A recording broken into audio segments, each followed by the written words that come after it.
Yeah, I think, gentlemen, if you'll excuse me saying I think you're talking a lot of nonsense. Right.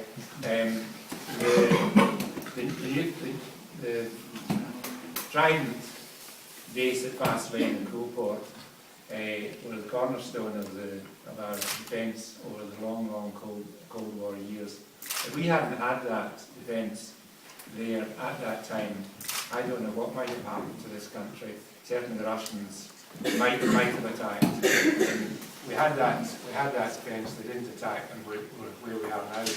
With regard to leukemia and people dying of leukemia, that's not proven. I've seen the statistics. There are no cases of leukemia.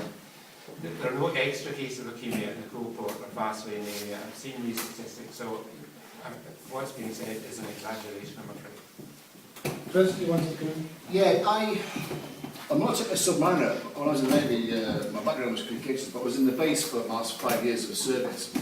And one thing that's very clear to me is the nuclear regulator is really hot on the Clyde base, Fastlane and Coalport, and there's not much happens that they don't know about. There have been leaks, I think, of low-level coolants into the Cowal. But they're minor, and I'm not aware of the issues you're talking about in terms of high spots or high incidence in cancers and leukemias. Well, I've got friends who work at Fastlane, and they said 100% against you, sir. Okay.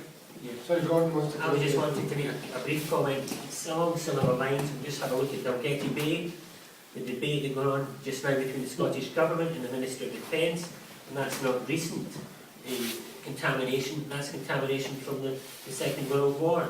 So if there is contamination, it needs to be cleaned up. The local authorities need to push for it. The ex-Prime Minister, Gordon Brown, is pushing for it because it's in his constituency. But the MOD needs to be accountable and to take these things forward and do it properly. And there's a bit of a hassle going on at the moment between the Scottish Government and the MOD.